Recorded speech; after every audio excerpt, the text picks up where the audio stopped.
Wake up. All of you. Wake. Come. What are we doing? We're praying. Our Father in heaven, hallowed be your name. Your kingdom come. Your will be done on earth as it is in heaven. Give us today our daily bread. Our Father who art in heaven, hallowed be your name. Your kingdom come. Your will be done on earth.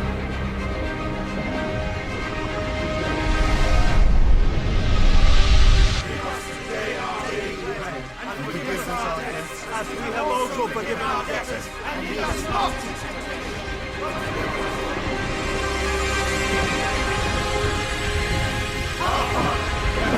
Hallowed be your name. Your kingdom come. Your will be done on earth as it is in heaven. Give us today.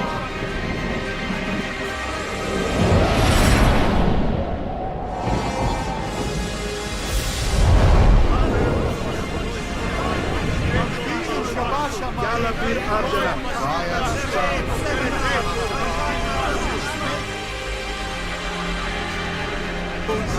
Ishmael, Caife Seminta.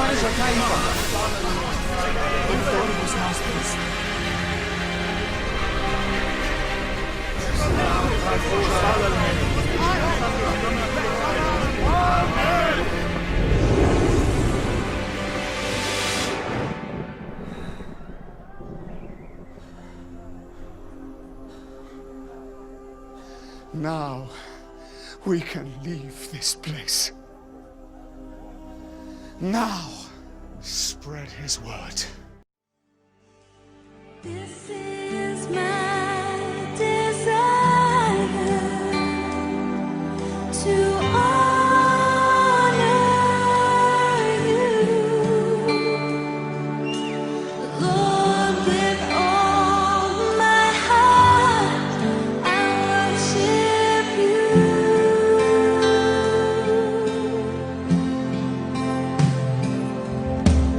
All I have within me, I give you praise. All that I adore is in you.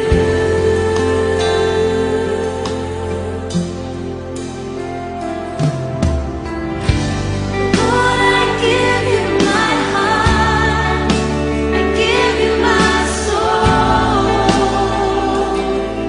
I live for you alone, and every breath that I take, every moment I'm awake. Lord, have your way in me. Selamat hari Minggu Bapak Ibu Saudara yang terkasih dalam Tuhan. Puji syukur kita kembali bertemu di dalam karena kasih dan karunia Tuhan yang luar biasa. Kita semua dalam kondisi sehat dan agung pada pagi hari ini. Kita akan kembali menaikkan pujian dan penyembahan kita untuk Tuhan. Sebab Allah yang kita sembah sungguh sangat mulia, Allah yang kita sembah sungguh sangat indah dan luar biasa. Kita memberikan yang terbaik buat Tuhan melalui penyembahan kita di rumah masing-masing pada pagi hari ini.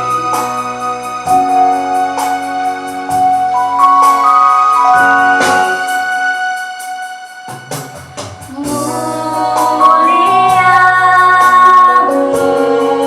mulia bagi anak domba. Mulia,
Engkau baik bagi kami Tuhan.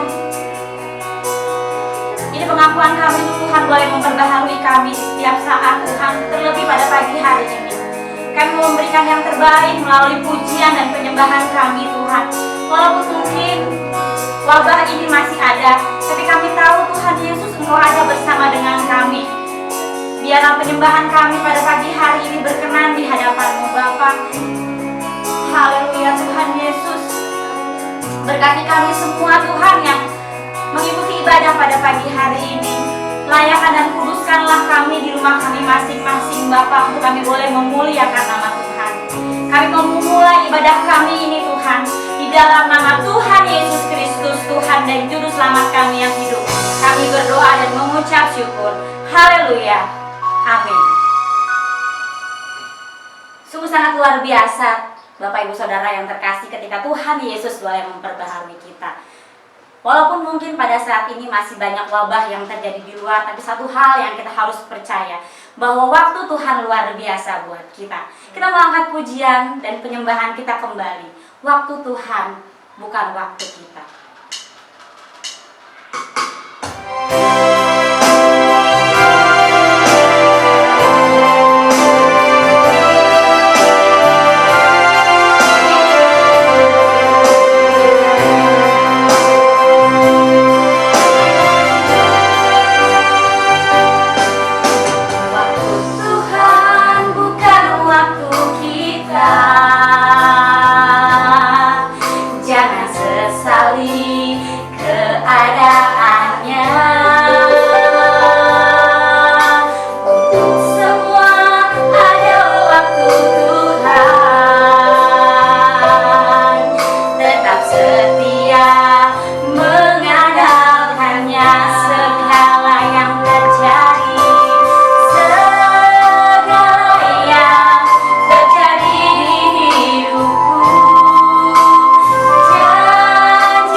Di hari Pentakosta ini kita merasakan curahan Roh Kudus turun ke atas kita. Kita mau bersorak buat Tuhan, kita mau melangkah hebat untuk Tuhan. Satukanlah roh kami ya Tuhan, kita mau sama-sama bergandengan tangan dengan anggota keluarga yang kita sayangi Bapak Ibu pada pagi hari ini.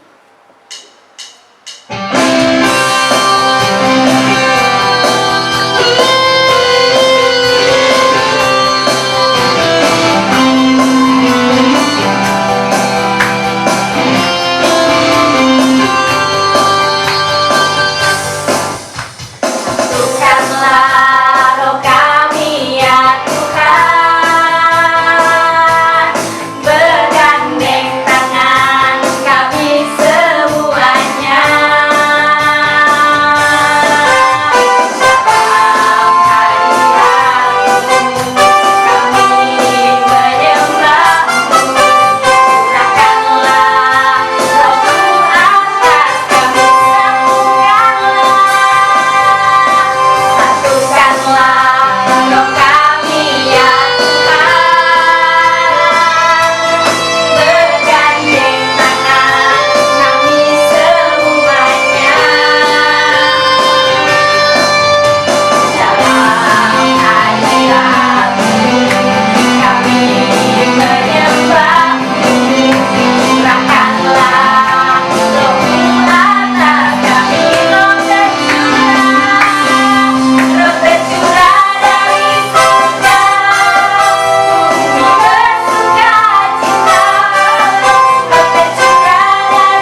mendengarkan kebenaran firman Tuhan yang akan disampaikan oleh hambanya.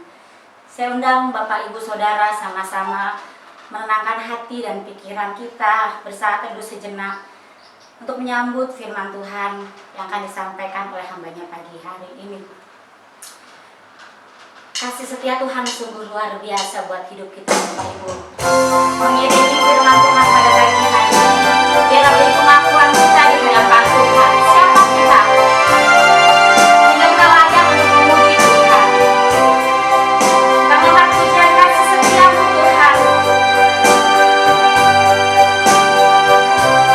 Kasih setiamu yang ku rasakan dari langit biru,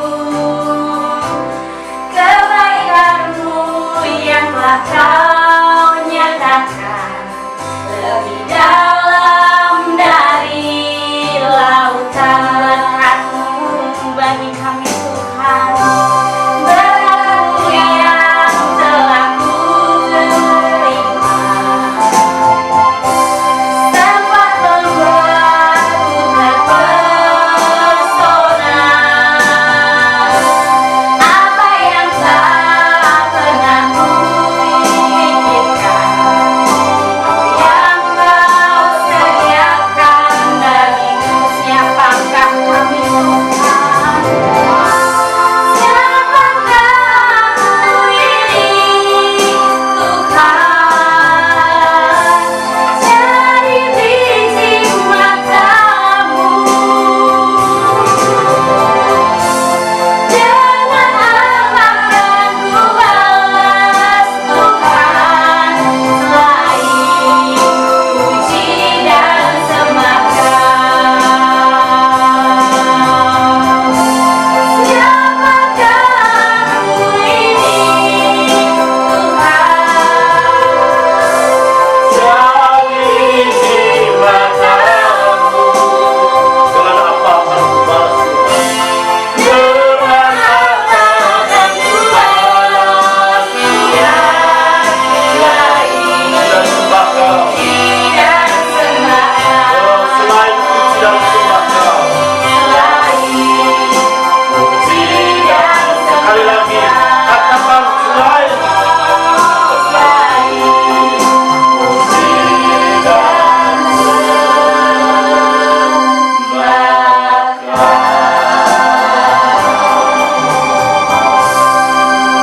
Inilah hidup kami Tuhan. Kami abdikan hidup kami untuk menyembah, meninggikan dan mengagungkan nama Tuhan. Untuk itu kami ada bersama jemaat-Mu, mendengar apa yang Engkau mau.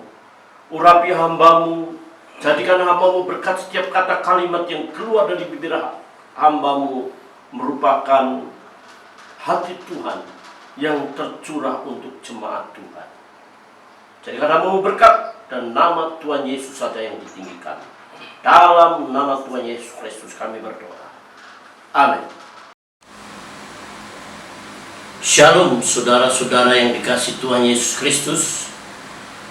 Hari ini kita memperingati hari turunnya atau curahnya Roh Kudus yang kita kenal dengan hari Pentakosta. Lukas mencatat dalam Kisah Rasul pasal yang kedua ayat 1-4, ketika tiba hari Pentakosta, semua orang percaya berkumpul di satu tempat.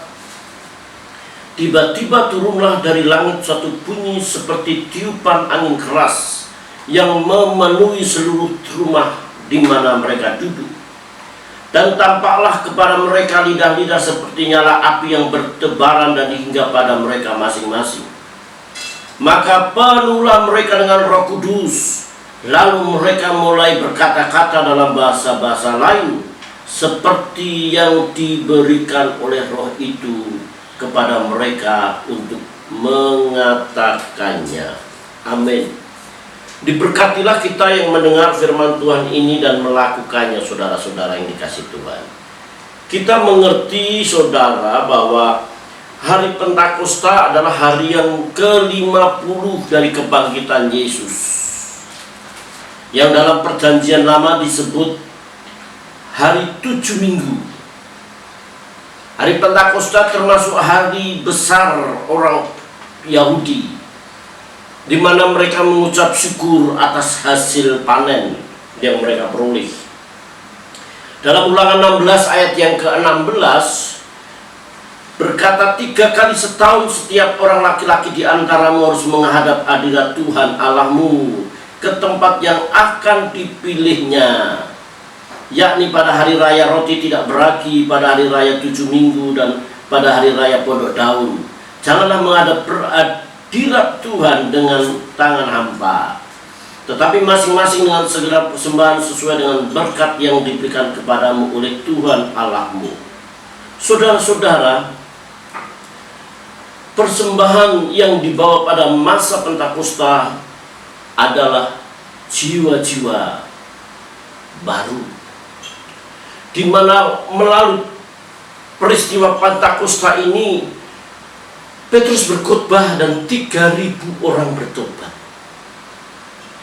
Dan kita melihat dalam Kisah Rasul pasal 2, peristiwa Pentakosta ini adalah berkat surgawi yang turun pada murid-muridnya dengan Allah mencurahkan Roh Kudus dalam kehidupan mereka. Dan saya terlalu percaya bahwa Pentakosta, pencurahan Roh Kudus itu bukan terjadi 2000 tahun yang lalu. Roh Kudus juga dapat dicurahkan pada masa kini, sekalipun pencurahan itu tidak spektakuler seperti yang terjadi pada waktu itu. Saudara-saudaraku yang dikasihi Tuhan, Roh Kudus tercurah kepada setiap orang yang menantikan Dia. Roh Kudus yang tercurah itu memberi kekuatan dan keberanian untuk Petrus dan teman-temannya menyampaikan akan berita sukacita, yaitu keselamatan di dalam Yesus Kristus. Kita tahu pada hari Pentakosta, orang-orang Yahudi yang mengalami diaspora berserak-serakan, mereka kembali ke Yerusalem. Ada orang Mesopotamia, Elam, Yudea, Kapadokia, Pontus, dan lain-lain. Mereka datang ke Yerusalem untuk memperingati tentang hari Pentakosta itu, saudaraku yang dikasihi Tuhan. Roh Kudus juga tercurah sampai pada masa kini. Siapapun juga yang meminta Roh Kudus akan diberikannya. Mintalah maka akan diberikan kepadamu, carilah maka kamu akan mendapat, ketoklah maka pintu akan dibuka bagimu. Allah akan memberikan Roh Kudus bagi mereka yang meminta kepadanya. Saudara-saudaraku yang dikasihi Tuhan Yesus Kristus, Roh Kudus memberikan kekuatan, Roh Kudus memberikan ketertiban. Dalam 2 Timotius 1 ayat 7 dikatakan, sebab Allah memberikan kepada kita bukan roh ketakutan, melainkan roh yang membangkitkan kekuatan, kasih, dan ketertiban. Kita tahu murid-muridnya pada waktu itu, mereka takut. Mereka tidak seberani dibanding saat ia menerima pencurahan Roh Kudus itu.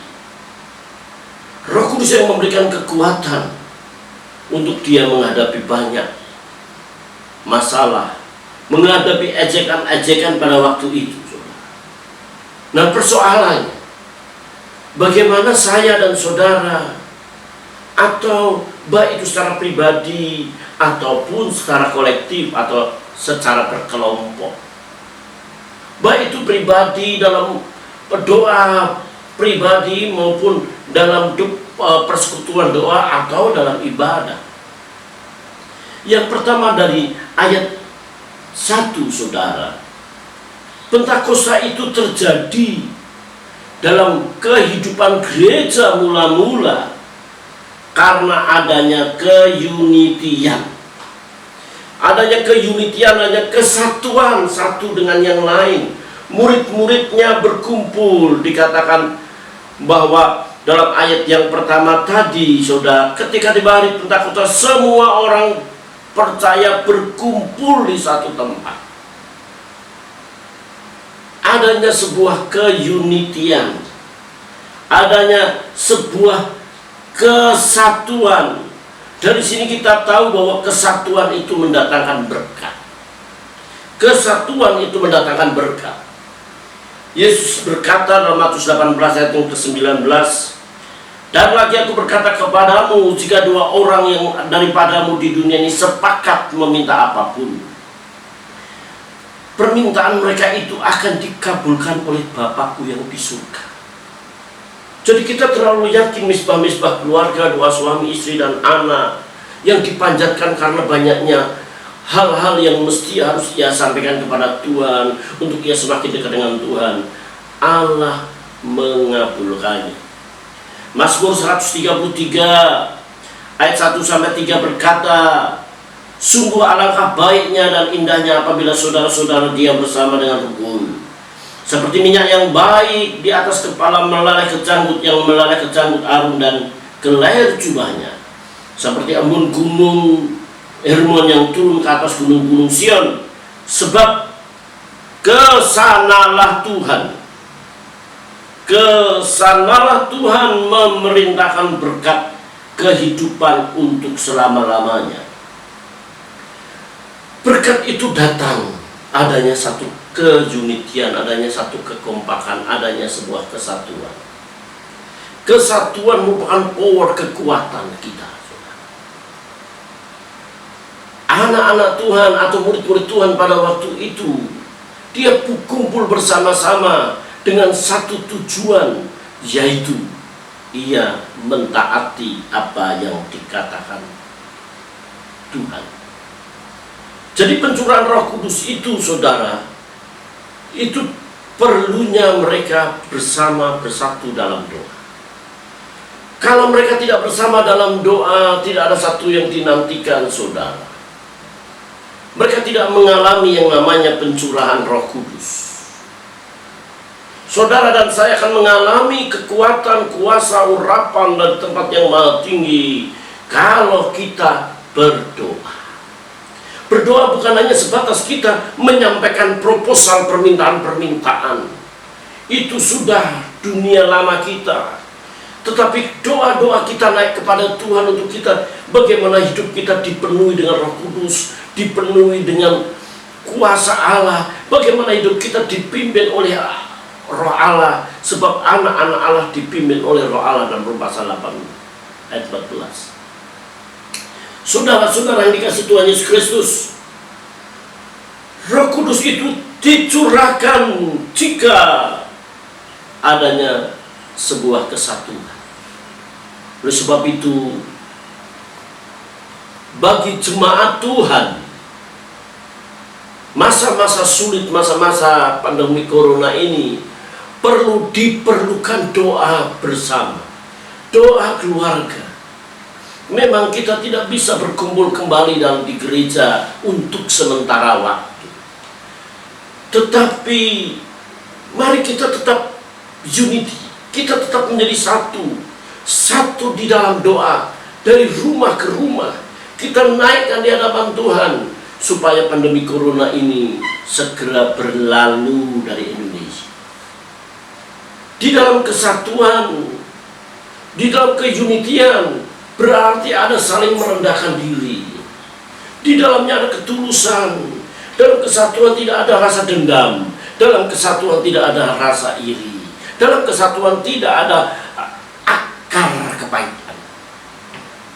Dalam kesatuan berarti saling memahami dan mengerti satu dan yang lain. Dalam sebuah kesatuan berarti saling memaafkan.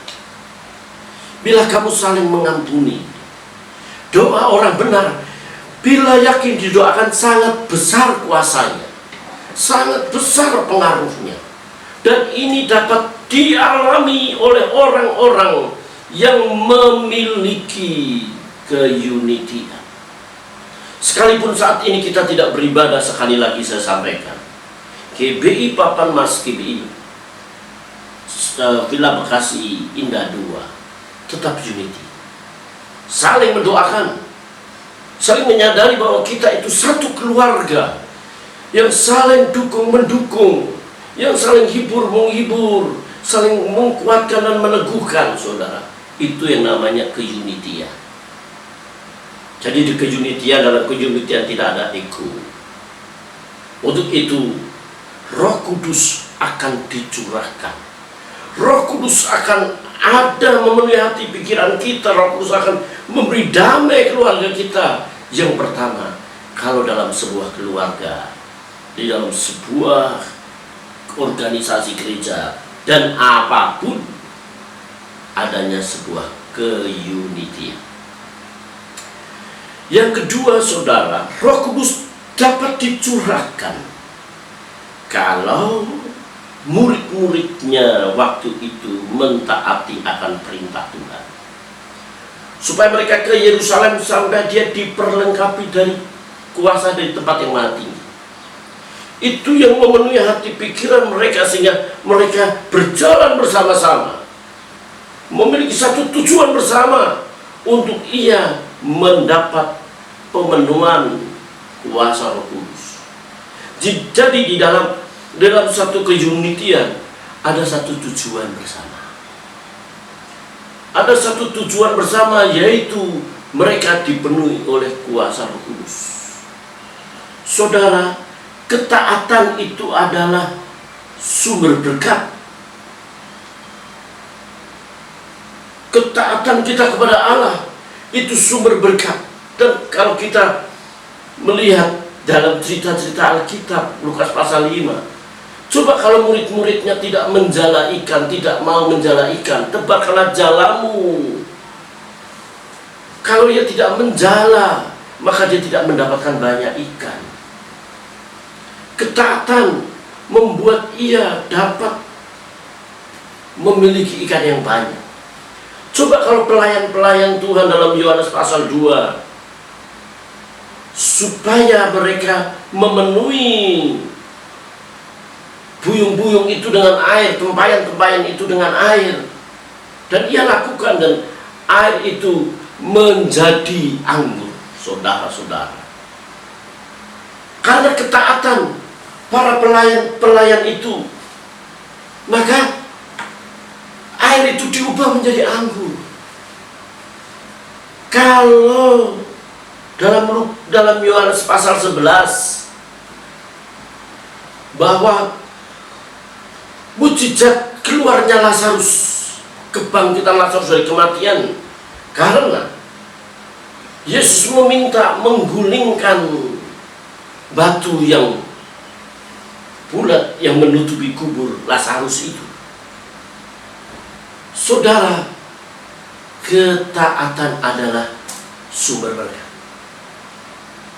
Saudara, mari kita mau introspeksi. Saya dan saudara taat, tetapi persoalannya, berapa persenkah ketaatan kita kepada Allah? Baik ketaatan berdoa, ketaatan menyangkal diri, ketaatan memberi, ketaatan dalam hidup dalam kekudusan, ketaatan untuk kita berfokus untuk kita terus tetap mencari Tuhan, memiliki komitmen. Ketaatan kita berapa persen, saudara? Penyangkalan diri kita semakin kuat, maka ketaatan kita semakin tinggi. Oleh sebab itu, sumber berkat yang kedua, saudara, yaitu ketaatan untuk mencapai satu tujuan. Untuk itu saya mengajak jemaat dari poin yang pertama ini. Pentakosta dapat terjadi kalau yang pertama adanya sebuah keunitian. Berkat dari surga tercurah, berkat kekuatan penghiburan, berkat-berkat jasmani maupun rohani tercurah. Yang pertama, kalau keluarga itu adanya dalam sebuah kesatuan, keunitian di dalam Tuhan. Yang kedua, ketaatan. Yang ketiga tadi, kesehatian untuk mencapai tujuan bersama-sama. Oleh sebab itu, mari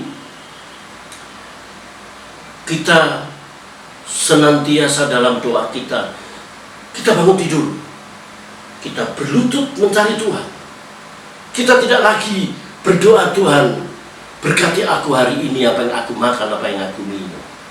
Sebab itu pasti disediakan Tuhan.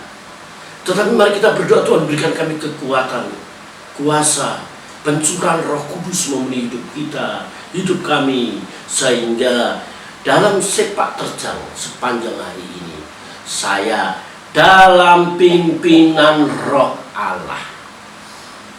Kalau hati kita dipenuhi dengan kuasa Roh Kudus, ada damai. Kalau kuasa Roh Kudus memenuhi hati kita, kita tidak menyelenceng, sebab Roh Kudus akan mengingatkan kita supaya kita hidup dalam kekudusan. Kalau kuasa Roh Kudus tercurah dalam hati kita, memenuhi hidup kita, maka hati pikiran kita hanya tertuju kepada Tuhan. Di tengah-tengah kesibukan kita, kita tetap memiliki klik, kita tetap memiliki persekutuan dengan Tuhan. Sebab Roh Kudus itu yang membawa untuk kita hidup dalam persekutuan dengan Tuhan. Oleh sebab itu, saudaraku yang dikasihi Tuhan, mari kita mengubah cara doa kita. Bukan lagi memohon berkat jasmani. Tuhan sembuhkan aku, Tuhan berkati aku, Tuhan berikan aku ini, itu, sarana dan prasarana. Tapi satu, mari peristiwa Pentakosta itu terjadi dalam hidup kita dari hari ke hari. Itu yang pertama yang kita minta. Dengan hidup kita dikuasai oleh Roh Kudus, saudara yang dikasihi Tuhan, maka kita seturut selaras dengan firman Tuhan. Barangkali kita berdoa, kita tidak tahu apa yang kita katakan, tapi Roh Kudus memimpin kita bagaimana kita berdoa. Saudara-saudara yang dikasihi Tuhan, tadi ayat yang pertama. Ayat yang kedua, tiba-tiba turunlah dari langit suatu bunyi seperti tiupan angin keras. Dari sini kita tahu yang pertama bahwa berkat Allah itu tidak dapat diprediksi dan diramalkan. Allah bertindak sesuai dengan kehendaknya.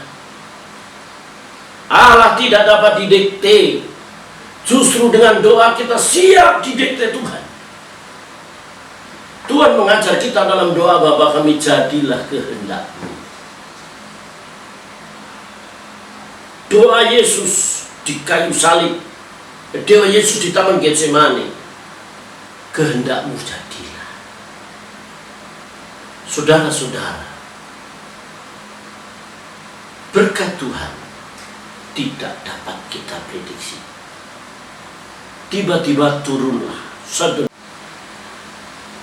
Saudara-saudara, tiba-tiba turunlah dari langit suatu bunyi seperti tiupan angin keras. Dari sini kita mengerti, saudara, Allah yang ada di tempat yang maha tinggi, Allah yang bekerja di dalam dunia ini, Allah yang di surga, Allah yang transenden, adalah Allah yang imanen, Allah yang menyertai kita. Oleh itu Yesus bernama Immanuel, Allah menyertai kita. Jangan saudara berpikir Allah tidak hadir dalam hidupmu. Jangan saudara berpikir bahwa Allah tidak mendengar keluh kesahmu. Jangan berpikir Allah tidak mengerti saudara saat ini dalam kesulitan.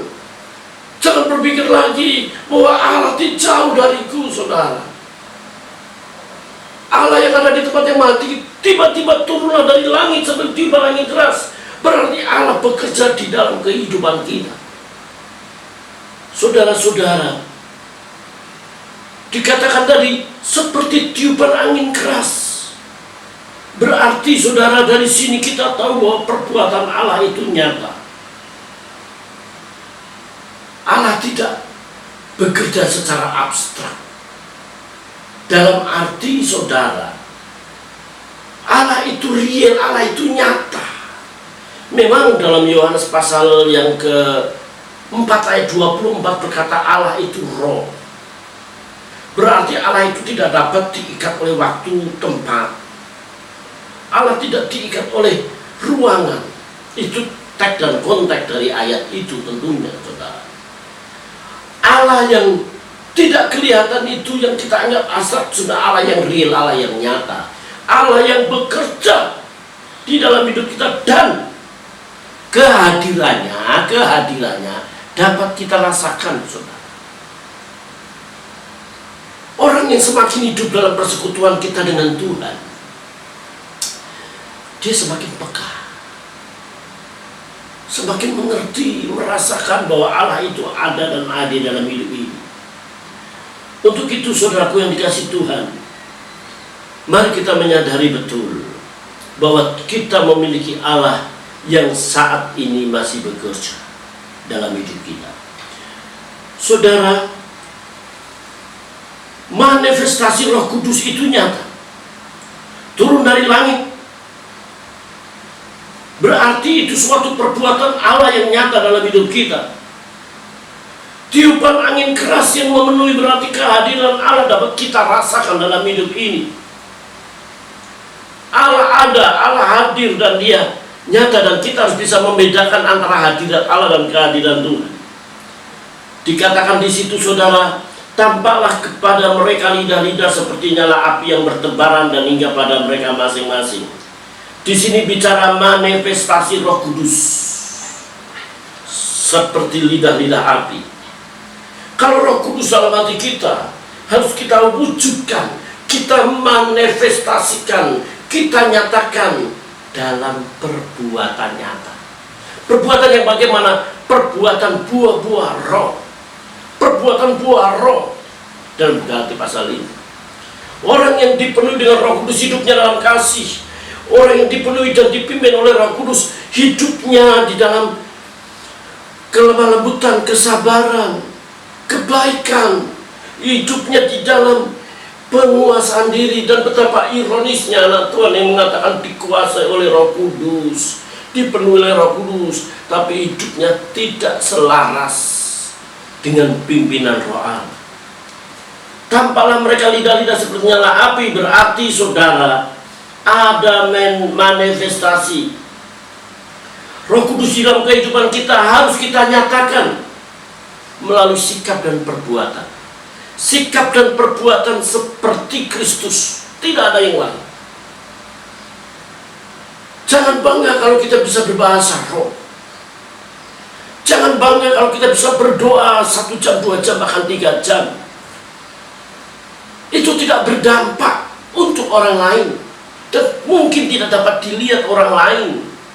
Tetapi yang dapat dirasakan oleh orang lain, kebaikanmu, kesabaranmu, kelemah lembutanmu kepada orang lain, itu buah roh dalam Galatia pasal 5 itu, saudara yang dikasih Tuhan.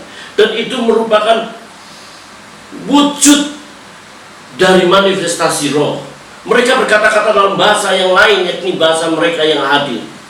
Mereka dapat menangkap apa yang ia bicarakan tentang kuasa Allah itu. Saudara memiliki bahasa yang baru, Markus pasal 16. Tanda-tandanya akan menyertai orang percaya. Salah satunya saudara, memiliki bahasa yang baru. Yang tadinya kasar, suka menyakitkan hati orang lain, perkataannya tidak pernah ditata, diatur. Tetapi setelah dia dipenuhi Roh Kudus, dia hati-hati dalam bicara, lemah lembut. Dia tidak kasar, dia tidak temperamental. Itu merupakan pimpinan dari Roh Kudus. Saudara-saudaraku yang dikasih Tuhan, tingkah laku, perkataan, perbuatan harus kita nyatakan sebagai bentuk wujud daripada pimpinan roh.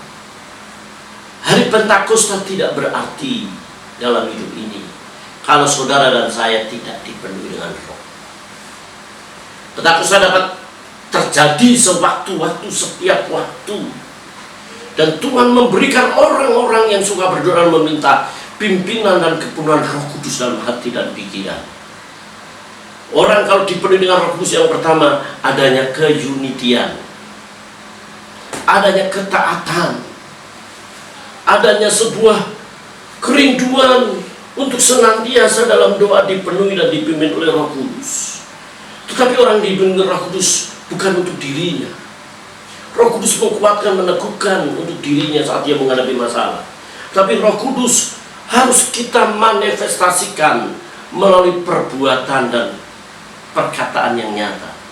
Perbuatan dan perkataan yang sesuai dengan pimpinan Roh Kudus itu, yaitu kesabaran, kelemah lembut, kebaikan, penguasaan diri, dan itu harus nyata, harus dapat dilihat oleh orang lain.